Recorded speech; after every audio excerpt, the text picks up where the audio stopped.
let's say that we're on a pathway to a goal. So here I am in the now, and when we look at where we are now and where we choose to go to, or the end goal or the outcome, for a lot of people who perhaps don't know exactly what it is that they want, they find themselves staying stuck or staying still here in the now, waiting for, inspiration to hit them. Or one of the other things, just had a conversation with a customer yesterday, a client who was saying, I'm just really not motivated. I'm wanting to do these things. I've got all this wish list of all these things that I want to do, but I'm not getting that momentum to actually do that. And so as we start to move forward, what we see is that people will, inhibit themselves from taking any action because they haven't decided what that goal is. And to give you an idea of this, let's say that for a really basic kind of everyday metaphor, let me say that my door's over there. And let's say that my goal or my intention is actually to walk over to that door over there. And so I've got an intention. I've got something that I'm moving towards. And so on the way of taking that first step or that second step to move to the door,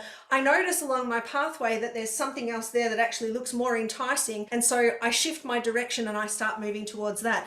What the law of precession actually states is that the true purpose is usually 90 degrees from where we thought the goal was. And so if you're the kind of person that really stays stuck or stays unmotivated or, waiting for inspiration to hit, one of the things I really want to impress on you today is that if you stay stuck and still waiting to decide what it is that you're aiming for, then, more often than not, you'll create more limiting beliefs in what I call the itty bitty shitty committee, the group of people sitting on your shoulder telling you why you can't have what you want because you can't decide.